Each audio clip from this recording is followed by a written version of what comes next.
Every year since I was a little boy, I made sure my mother's birthday was special. Yellow tulips, carrot cake, her favorite things. I never missed a single year, no matter how busy life got. But this year, everything changed.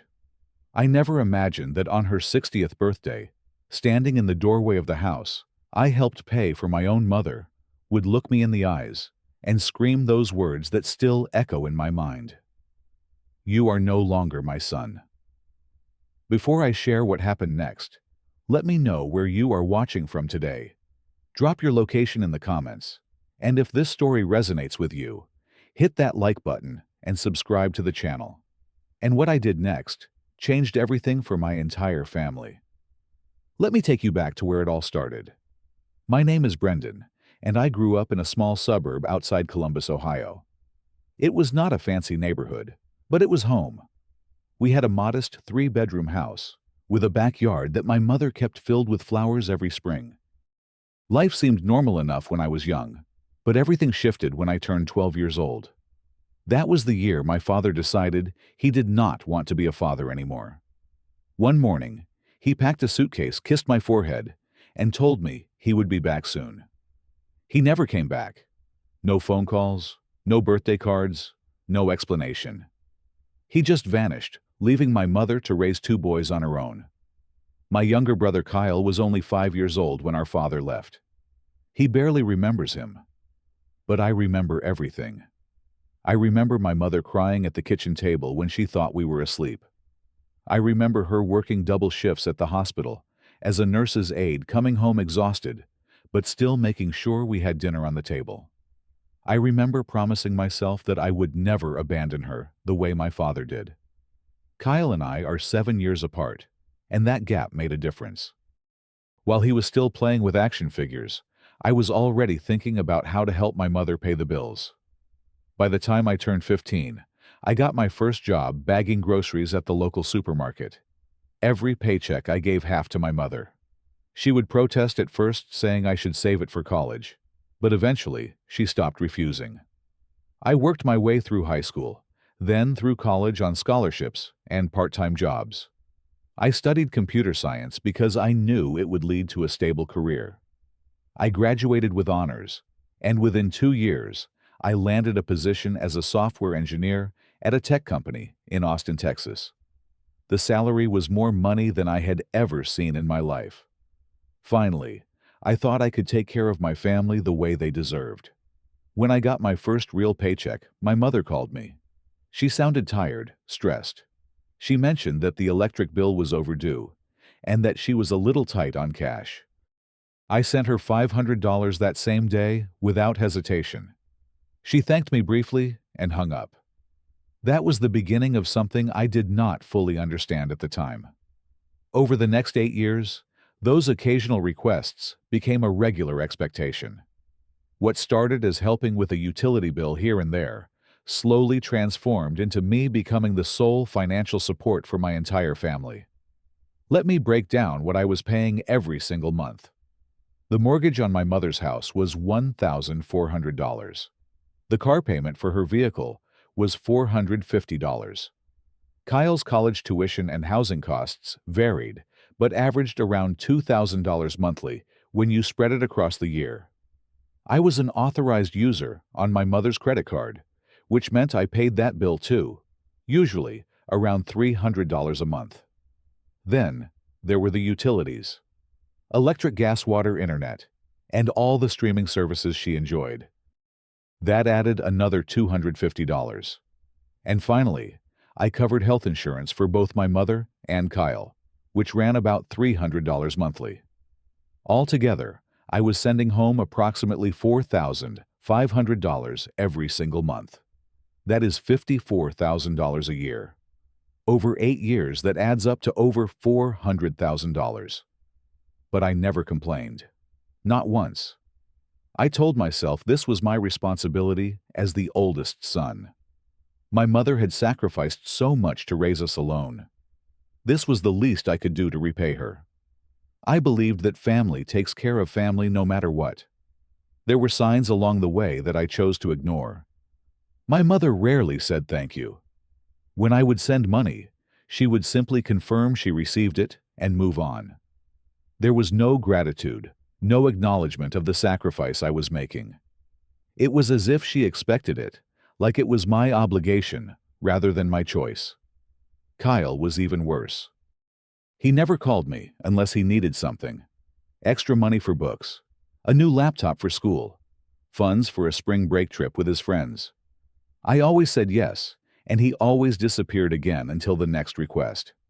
What hurt the most was how my mother talked about us to other people.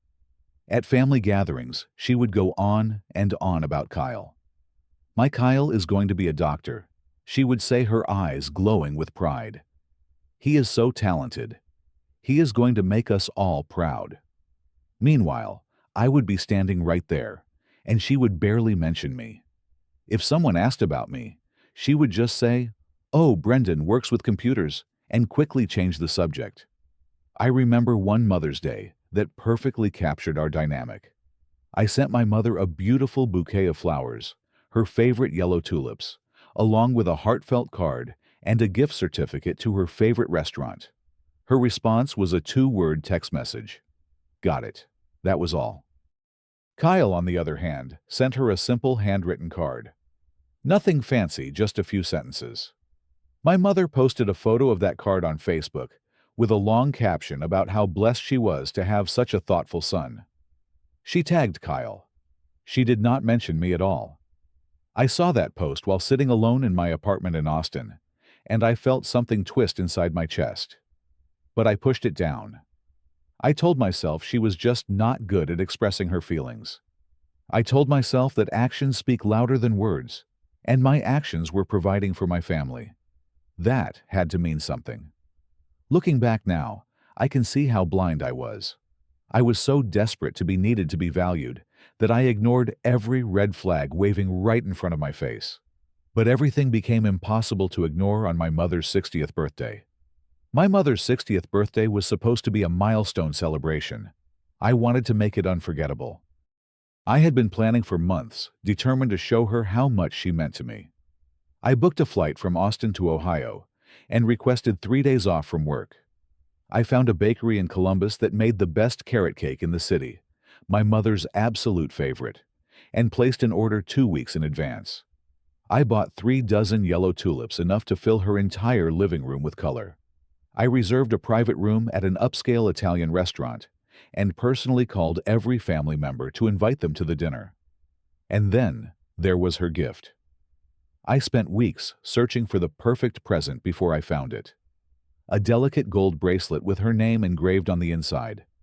It cost $1,200, but I did not care.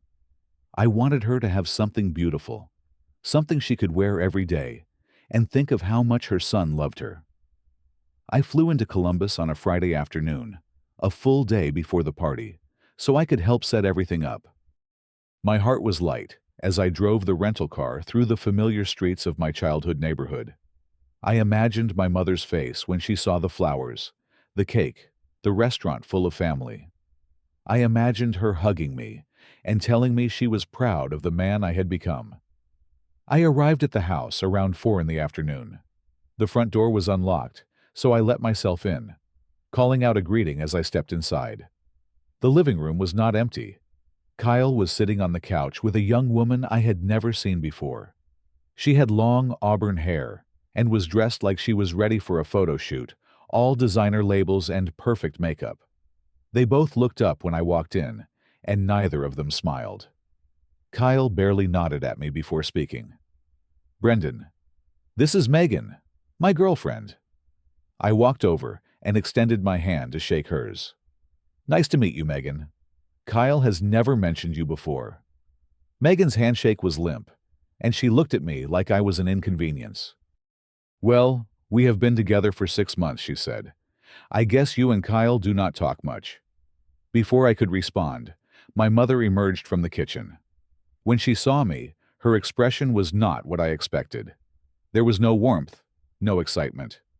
She looked almost annoyed. "Oh, you are here," she said flatly. "Kyle has some big news to share at dinner tomorrow night. Do not steal his thunder." I stood there holding my bag, completely confused. I just flew halfway across the country to be here. And that was her greeting. I tried to smile to brush it off. Of course, Mom. I would never do that. I am just here to help celebrate you. She nodded dismissively and walked back toward the kitchen. Kyle turned his attention back to Megan, showing her something on his phone. Neither of them offered to help me with my luggage or asked about my flight. I carried my bag upstairs to my old bedroom, which had been converted into a storage room years ago. There was barely space for the small inflatable mattress my mother had set up in the corner. I sat down on it and stared at the boxes of old junk surrounding me, wondering why I suddenly felt like a stranger in my own family's home. The birthday dinner the next evening was beautiful, at least on the surface. The private room at the restaurant was decorated with balloons and streamers. 15 family members gathered around a long table, including aunts, uncles, and cousins I had not seen in years. I had coordinated all of it. I had paid for all of it. Midway through the appetizers, Kyle stood up and clinked his glass. Everyone fell silent, turning to look at him. He reached for Megan's hand, and she stood up beside him, beaming. "I have an announcement to make," Kyle said, his voice confident and proud. "Megan and I are engaged." The room erupted. Everyone started clapping, cheering, congratulating them. My mother burst into tears and rushed around the table to embrace Kyle. I watched her hold him tight, sobbing with joy. "This is the best birthday gift I could ever receive," she said loudly, making sure everyone could hear. "My Kyle is getting married. He is going to be a wonderful husband and a successful doctor. I am so proud of him." I sat in my chair, frozen. Not a single person mentioned that I had organized this dinner, that I had paid for the restaurant, the decorations, the food that everyone was eating. It was like I was invisible. When the main course arrived, I pulled out the gift I had brought for my mother, the gold bracelet in its velvet box. I handed it to her across the table with a smile. "Happy birthday, Mom. I hope you like it." She opened the box, glanced at the bracelet, and said a single word: "Thanks." Then she set it aside and went back to admiring the engagement ring on Megan's finger. A few minutes later, Megan presented her own gift to my mother. A framed photograph of her and Kyle printed on canvas and decorated with little hearts. My mother's reaction was night and day compared to how she had received my gift. "Oh, this is absolutely beautiful," she gushed, holding the frame against her chest. "This is the most meaningful gift I have ever received. I am going to hang it right above my fireplace." I felt something crack inside me. 8 years of financial support, hundreds of thousands of dollars, and a $1,200 bracelet gets a single word of acknowledgement, while a printed photo from Kyle's girlfriend of 6 months gets treated like a priceless treasure. My Aunt Patricia was sitting beside me. She must have seen the look on my face because she leaned over and whispered in my ear, "You deserve better than this, honey. I see what you do for this family, even if they do not." Her words were kind, but they only made the pain worse. Because she was right. And deep down, I had always known it. After the dinner ended and everyone went home, I stayed to help my mother clean up. Once we were alone in the house, Kyle and Megan having gone out to celebrate with friends, I finally gathered the courage to speak. "Mom, can we talk for a minute?" She was putting away leftovers in the kitchen, her back to me. About what? I took a deep breath. "I feel like something has been off between us." "Did I do something wrong?" She sighed heavily and turned to face me. "Actually, yes. There is something we need to discuss." I waited, my heart pounding. "Kyle is getting married," she said, "and he needs help. Megan comes from a wealthy family. They are expecting a nice wedding. I need you to pay for it." I blinked. "I am sorry, what?" "The wedding," she repeated impatiently. "I need you to cover it. Probably around $30,000. $30,000, I struggled to keep my voice calm. "Mom, I already pay for everything. The house, the car, Kyle's school, your insurance." I do not have an extra $30,000 just lying around. Her expression hardened. What about your savings? I am saving to buy my own home, I explained. I am 32 years old. I want to start my own life at some point. Maybe even have a family. She scoffed. And Kyle's wedding is not important to you. Your own brother. It is not that it is not important. But what about Kyle's job? He is about to graduate medical school. He can start contributing. My mother's face twisted with anger. Kyle needs to focus on his residency. He cannot be distracted by money problems. You have a good job. You can afford it. Stop being so selfish. That word hit me like a punch to the chest. Selfish. Mom, I said slowly, I have been supporting this family for 8 years. I have given you nearly $500,000. I have never asked for anything in return. How is that selfish? At that moment, Kyle walked through the front door. He must have heard our raised voices because he came straight into the kitchen. What is going on? He asked. Your brother. My mother spat, refuses to help pay for your wedding. Kyle looked at me with disbelief. Seriously, bro. Just help out. It is not that hard. You make good money. I stared at him, this brother I had sacrificed so much for, and I did not even recognize him. He had never worked a real job in his life. He had never worried about bills, or rent, or groceries. I had shielded him from all of that, and now he stood there acting like I owed him even more. I tried one last time. Mom, please listen to me. I love you. I love Kyle. But I cannot keep giving endlessly while getting nothing back. Not even appreciation. I am your son, not an ATM. My mother stood up from her chair. Her face was red with fury. If you cannot support your own brother's wedding, then maybe you are not really part of this family. The words hung in the air between us. I felt my entire world crumbling. Mom, I whispered, I am your son. I have always been here for you. She walked to the front door and yanked it open.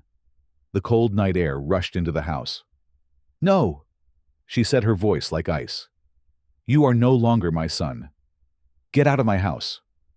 I did not move. I could not move. She grabbed my arm and physically shoved me toward the door. Get out, she screamed, and do not come back. I stumbled onto the front porch, and she slammed the door behind me so hard that the windows rattled. I heard the deadbolt lock click into place. I stood there for a long time staring at that closed door, waiting for it to open again, waiting for her to come out and say she did not mean it. But the door stayed shut. The lights inside went off one by one. Eventually, I walked to my rental car and sat in the driver's seat. And for the first time in as long as I could remember, I cried. Not quiet tears, but deep, gut-wrenching sobs that shook my whole body. Everything I had done, every sacrifice I had made, meant nothing to them. I was disposable. I was only valuable for what I could provide. I sat in that car for over 2 hours before I finally drove to a nearby hotel. I did not sleep that night. I just lay in bed, staring at the ceiling, replaying every moment of the past 8 years. Sometime around 3 in the morning, I called my Aunt Patricia. She answered despite the late hour, and I told her everything that had happened. Oh, sweetheart, she said softly. I am so sorry. Your mother has always favored Kyle, ever since he was born. It is not your fault, Brendan. You have done more than enough, more than anyone could ever expect. Her words helped, but they also confirmed what I had been denying for so long. This was not new. This was a pattern that had existed my entire life. I was just too loyal, too desperate for love to see it. By the time the sun rose, I had made a decision. My mother said I was no longer her son. Fine. If I was no longer her son, then I was no longer responsible for her life. I was done being used. I flew back to Austin that same morning. I did not say goodbye to anyone. I just left. For the first few days, I did nothing. I went to work, came home, and sat in silence, processing what had happened. But by the end of the first week, I was ready to take action. I started with the mortgage. I called the bank and explained that I wanted to cancel the automatic payments I had set up for my mother's house. The representative asked if I was sure. I said yes. The payment that would have gone out at the end of the month was stopped. Next, I called the auto financing company. I removed myself from the car payment. My mother's vehicle was no longer my responsibility. I contacted my credit card company and had myself removed as an authorized user on my mother's account. Whatever balance she had accumulated, she would now have to pay herself. The following week, I tackled the rest. I called Kyle's university financial aid office and informed them that I would no longer be covering his tuition. They told me Kyle would need to make other arrangements, or he would not be able to register for the next semester. I said that was between them and Kyle. I canceled the health insurance policies I had been paying for. I disconnected the internet service at my mother's house. I ended the streaming subscriptions, the phone plan I had added her to the gym membership she never used. Every single expense that I had been covering for years, I eliminated. When everything was done, I sat down at my computer and wrote a short email. I addressed it to both my mother and Kyle. As I am no longer your son, I am no longer responsible for your expenses. Effective immediately, all payments have been stopped. Please make your own arrangements. I hit send. Then, I blocked both of their phone numbers. For 3 days, there was silence. I almost wondered if they had not noticed yet. Then, the chaos began. My mother called me from a number I did not recognize. I answered without thinking, and her voice came through the speaker, panicked and tearful. "Brendan, what have you done? The mortgage company is saying the payment bounced. Kyle got a notice from his school. You have to fix this." I took a deep breath. "You told me I was not your son anymore. I am simply respecting your wishes." "I did not mean it like that," she cried. "You know I love you. I was just upset. Please, you have to understand." "I understand perfectly, Mom. I understand that I have spent 8 years giving you everything, and it was never enough. You made your choice. Now you have to live with it." I hung up and blocked that number too. Kyle sent me a long email. The first half was filled with accusations calling me petty and vindictive. The second half shifted to begging, saying he could not lose his spot in medical school, that his entire future depended on my help. He promised things would be different. He swore he would pay me back. I deleted the email without responding. Megan somehow found my LinkedIn profile and sent me a message. She said Kyle was under tremendous stress and that their wedding plans were falling apart. She asked if there was any way I could reconsider. I blocked her too. Finally, my mother reached out to Aunt Patricia, asking her to intervene on their behalf. Aunt Patricia called me, but not to pressure me. "I told your mother what she did was wrong," Aunt Patricia said. "I told her she owes you a real apology. Not this fake crying because she wants her money back. A genuine acknowledgement of how she treated you. Until she does that, you have every right to stand your ground. I am proud of you, Brendan." Those words meant more to me than she could ever know. For the first time, someone in my family was on my side. Not because of what I could give them, but because they actually cared about me. The months that followed were some of the hardest of my life. Even though I knew I had made the right decision, the guilt was overwhelming. I would wake up in the middle of the night heart racing, wondering if my mother had lost her house yet. Wondering if Kyle had dropped out of school. Wondering if I had destroyed my family. I started seeing a therapist, something I had never done before. Her name was Dr. Simmons, and she was exactly what I needed. Calm, non-judgmental, but also honest. In one of our early sessions, she introduced me to a term I had never heard before. Parentification. It means when a child is forced to take on the role of a parent, becoming responsible for the emotional or financial needs of the family. She explained that I had been parentified from a young age, taking care of my mother and brother, when that should never have been my job. You were 12 years old when you started providing for your family, she said. That is not normal. That is not healthy. And it set up a pattern where you believed your only value was in what you could give to others. Those words broke something open inside me. I realized I had spent my entire adult life trying to earn love through sacrifice. And no matter how much I gave, it was never enough, because the love I was seeking was conditional. It was transactional. It was not really love at all. Over the following months, I began to heal. I started using the $4,500 I used to send home to invest in my own future. I put a down payment on a small condo in a nice neighborhood. I started going out again, reconnecting with friends I had neglected, because I was too busy working overtime to send money home. One of those friends introduced me to a woman named Harper. She was a graphic designer, creative, and funny and kind. On our third date, I told her about my family situation. Not to complain, but because I wanted to be honest with her about who I was and what I had been through. She listened without interrupting. When I finished, she reached across the table and took my hand.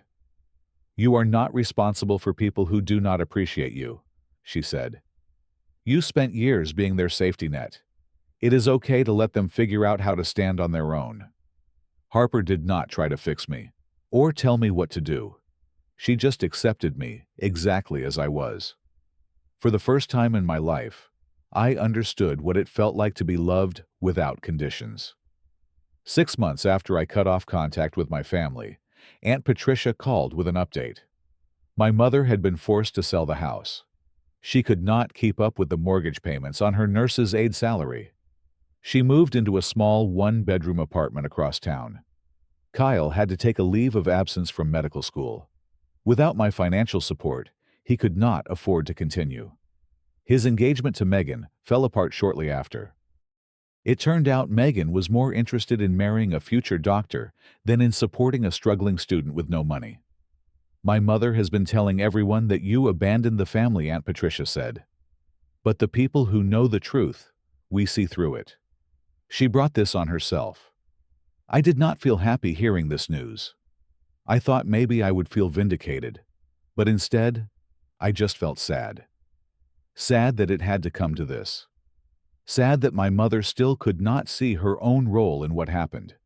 Sad that the family I had worked so hard to hold together had fallen apart anyway. But I also felt free. For the first time in my adult life, I was living for myself. I was making decisions based on what I wanted, not what someone else demanded from me.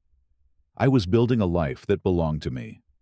My therapist helped me understand that forgiveness does not mean reconciliation. I could forgive my mother for how she treated me without inviting her back into my life. Forgiveness was about releasing the anger and resentment that was poisoning my own heart. It was not about pretending the hurt never happened. I do not hate my mother. I do not hate Kyle. I feel sorry for them in a way. They lost someone who would have done anything for them, and they did not even realize what they had until it was gone. I have left the door open for reconciliation, but it would have to be on different terms. If my mother ever truly apologizes, not because she wants something from me, but because she genuinely understands the pain she caused, I would be willing to listen. Until then, I am at peace with my decision. There is a lesson in all of this that I want to share with everyone listening. Sometimes the people who are supposed to love you the most are the ones who hurt you the deepest. And walking away from them does not mean you have stopped loving them. It means you have finally started loving yourself. Boundaries are not selfish. They are essential. You cannot pour from an empty cup, and you cannot build a life worth living if you are constantly sacrificing yourself for people who do not value you.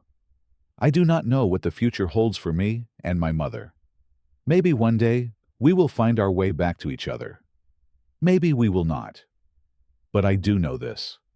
I will never again let anyone make me feel like I am only worth what I can give. My name is Brendan, and this is my story. If you made it to the end, I want to thank you for taking this journey with me. I know it was a long one, but I hope something in my experience resonated with you. I would love to hear your thoughts. Have you ever had to set boundaries with family members who took advantage of you? How did you handle it? Drop your story in the comments below. Let us support each other. If this video touched your heart, please give it a like. It helps more than you know. And if you are new to the channel, consider subscribing so you do not miss future stories. Share this video with someone who might need to hear it today. Sometimes knowing we are not alone in our struggles makes all the difference. Thank you for being here. Take care of yourselves, and always remember that your worth is not measured by what you give, but by who you are.